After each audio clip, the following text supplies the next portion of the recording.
Hey everyone.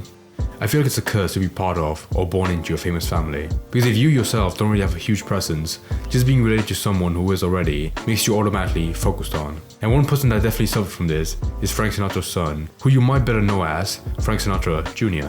Which makes you really miss the days where you could name your own son after yourself. Because you're really just degrading him to be a lower version of you and make them sound like a child forever. Especially if you're already a famous singer. And whenever you introduce yourself to someone, you'll probably get the same question every time. Thankfully, he has a bigger accomplishment than just being named after his own dad, because he was actually kidnapped back in the 60s. Considering how big Sinatra was back then, that was probably the equivalent of the president being kidnapped as well. So on one side, you have to admit that's a pretty ambitious crime. Thankfully, he was released safely, so this isn't in poor taste, which I really want to clarify to all those rabid Sinatra fans before this video fully started.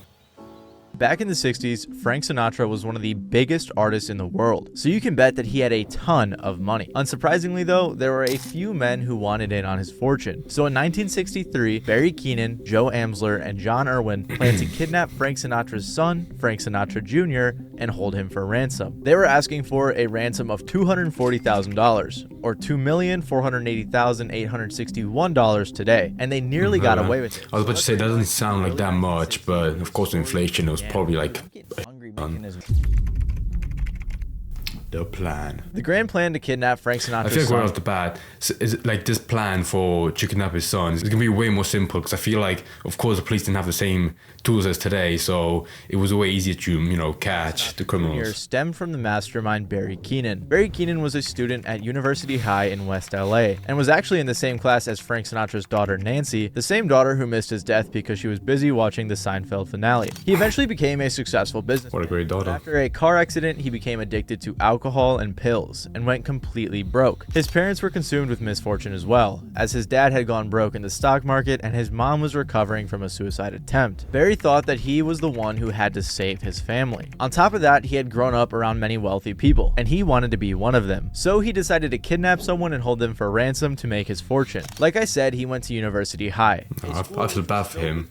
Now he deserves to kidnap someone. Classmates to mull over as potential victims. Barry was studying kidnappings at the library, learning what went wrong and what not to do. After considering a few of his classmates, he eventually landed on Frank Sinatra Jr. Barry said, "I decided upon Jr. because Frank Sr. was tough, and I had friends whose parents were in show business, and I knew Frank always got his way. It wouldn't be morally wrong to put him through a few hours of grief worrying about his son." Barry knew Frank Sr., and apparently when to be fair, that's kind of bold, because a lot of people say like how he has the aura of being part of the mob, even though there wasn't really any hard evidence of him being so. So you have to be pretty brave to do that. Friend Dean Torrance. He asked Dean to meet him to request a little money to finance his plan. He told Dean his plan and was requesting about $5,000, which is worth about $51,000 today. Dean said Barry's plan was too bizarre, so he gave him $500 and told him to get his life together. However, in hindsight, Dean has spoken out about it, saying he never thought Barry would actually go through with it and figured it was just more of a fantasy that he would never actually pursue. So, since Dean didn't want to go through with it, Barry decided to hit up his old friend from high school, Joe Amsler. Joe also thought Barry's plan was crazy, but after offering him $100 a week, he accepted. Then Barry recruited John Irwin. It's funny how that small amount of money was all he needed to coerce him into it. I mean, of course it was a lot, but $100 a week right now doesn't sound that much. Decided to abort that mission. Then in LA, they decided to kidnap him in his apartment. There was a UCLA football game going on, and Barry planned to attend it so he had a good alibi. The three got a motel and began their plan. But things went south when they called the motel's operator and found out that JFK was assassinated. Joe and John seemed— oh my god, yeah, that was the same time frame. That's Barry, weird. on the other hand, really wanted to. So like the smooth criminal he was, he convinced Joe to go to Lake Tahoe with him and get a job. This worked since Joe had been married and was out of work, so he desperately needed a job. But little did Joe know that while he was applying for jobs, Barry was following around Frank Jr. Barry needed money soon, so he convinced Joe to get back in on the plan. And they decided they were going to kidnap Frank Sinatra Jr. at his motel on Sunday, December 8th, 1963. Chapter 2, the kidnapping. So far this seems really complex, like maybe I'm just being dumb, but I really just expected him to just put like a sack over his head and push him into a car and just keep him in a warehouse until like Frank Sinatra just paid the money. But no, but from here that alibi part, he already does seem, to know what he's doing. Most people like him, especially today, that are fueled for like money, skip a lot of the parts that lead them to like just get caught later on in the future. Mainly because they're dumb, but this guy, you can tell like he knew that one small mistake could lead him to get arrested in the future, which of course explains why he spent so much time reading about it, like in crime books and kidnappings. Which is kind of funny in hindsight, because I feel like people who write those books do it more as a record of what happened, but yeah, they end up helping people know what to do right when you do want to kidnap someone themselves. Play for high stakes at Lake Tahoe, but seldom so high as for $250,000 against the life of a youth like Frank Sinatra Jr. The desperate game with the 19-year-old son of the popular singer. I feel like the fact of him being named Frank Sinatra Jr. made the odds of him being kidnapped way higher. He's singing with the same band that his father got his start with a generation ago. New in show business, he holds the attention of audiences and of some not-so-well wishers.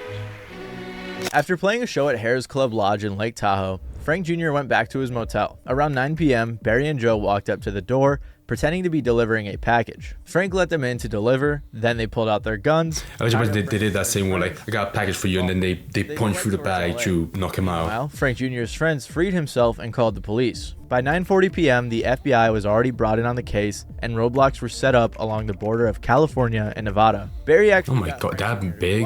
And based on Barry's surely just block the road, you don't have to cover the entire state. Cool with his kidnappers. Barry even said that he was very quickly starting to be one of the co-conspirators. They got stopped at a roadblock and Barry was able to sweet talk his way out of it. All well, Frank Jr. played along. According to Barry, at this point, we'd all reassured each other that we weren't going to hurt each other. We weren't going to hurt Sinatra, and he was going to play along if we hit any more roadblocks. We're one big happy family on this drive through the night together. They arrived at a house in LA and were holding Frank Jr. there. Barry called John Irwin, who was very surprised they went through with it but didn't want to participate. However, after some more sweet talking, Barry convinced John to come help them out. The reason Barry needed John is because he was 42 years old. This feels like a really light-hearted, like, adventure with friends. We're like, I don't want to go. Come on, do it. It'll be fun. No, I'll do it. Just for you guys. By this point, Frank Jr. had been informed that this wasn't a robbery, but indeed was a kidnapping, which really upset him. He wouldn't give the kidnappers his dad's phone number, but it didn't matter as they eventually heard on the radio. What an idiot. He feels like some pampered kid that's like, I want to go home now. Like he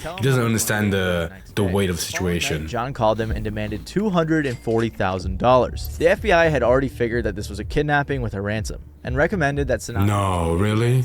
Einstein? FBI track the money to find the criminals. So the boys told Frank Sr. where to deliver the money, right between two school buses in Sepulveda, California. And after an FBI agent dropped it off, they went to pick it up. The issue is, though, John and Joe panicked. John called Frank Sr., told him he was going to free Frank Jr., and dropped him off near a freeway. Following that, he hightailed it out of the state. Frank Jr. hid in bushes for a while out of fear of being targeted again, and then was found later in Bel Air after walking a handful of miles and finding a security guard. Immediately after that, he was taken home by the police. I was scared, I was a little bit nervous naturally, but the only thing I could do is hope for the best. He has a deep voice. I was about to call him a twin because he looks very thin, but he's got a manly voice. How young is he? When did you first know he was safe? When did you I never knew that he was safe until I saw him. Joe ran away to his wife's house, and Barry grabbed the money, cleaned up the hideout, and spent the night at a friend's place. For a while, it worked out. Frank Jr. had safely made it home. Barry finally had his money, splitting it between himself, Joe, and Dean. Barry said, "We laid all the money out, danced on it, lit cigarettes with it, did all the things we'd seen in the movies. We had a money war, throwing wads of bills at each other. But then, things took a turn." You're kind of like mocking God. You have someone bust through the front door and arrest you. The FBI locates the San Fernando Valley hideout where the kidnappers of Frank Sinatra Jr. held him for 2 days, and dramatically the case is broken wide open.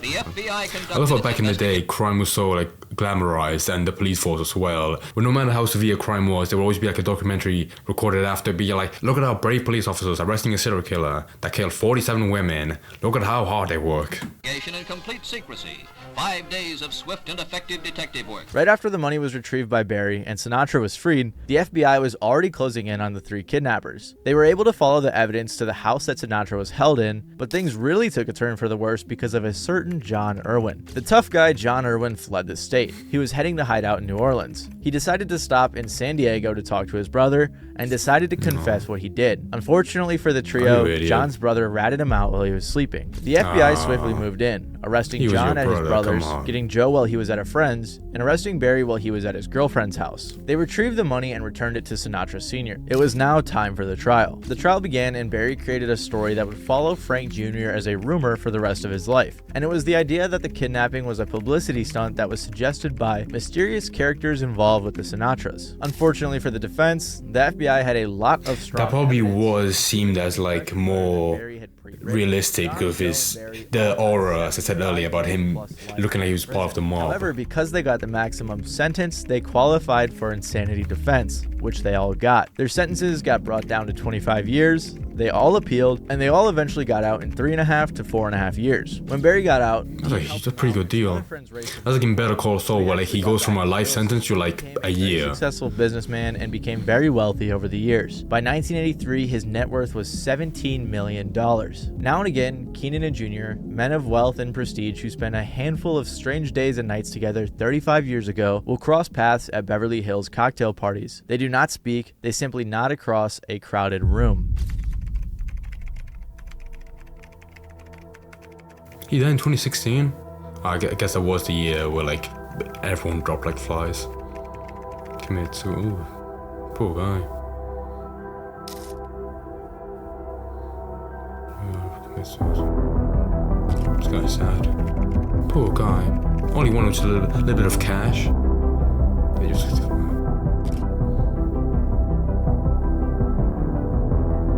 I'll read this real quick. John Nolan, well, I'm not sure what happened to him since I can't find it, but unless he's immortal, he'll probably die too. The actor John Stamos actually knew a guy who was friends with Barry. Metaphorically, he is immortal for kidnapping this guy's son. Story called The Grand Scheme, Snatching Sinatra. There's about 10 hours of content if you guys are interested in learning more about this story. And there's also a movie called Stealing Sinatra. Anyways, thank you guys for watching. I really hope you enjoyed. If you did, please make sure to leave a like and maybe even consider subscribing down below. What a very clickbaity name and title. There's probably some kid that saw that poster and like, oh my god, Frank Sinatra was kidnapped once? How have I never heard of this? And then they watch the movie and it's like, oh, they meant like his nobody's son that was probably guarded by like one old man every week. Which now makes me want you to like read about a case where someone tried to actually kidnap Frank Sinatra himself and not his son. But of course that wouldn't make sense because whenever someone kidnaps like family member of someone big, it's of course you get a ransom out of them. But then if you kidnap someone who has all the money, there's not really like a lot of room to like negotiate. And by then the police will want to like retrieve them even more because they're a bigger target. So I can see why you would want to kidnap someone with like a smaller threat while still like maintaining that reward factor. I was really hoping this story would turn like the Canelo Alvarez story, where I think it was his brother, I believe, got kidnapped by the cartel and Canelo still had to fight. And instead of like calling it off or delaying it, he still went on to fight. And I don't really know what happened, but I imagine the tension between them was pretty high. And the guy was like, I was thank you for attending your fight while I had a machete 1 inch away from my neck.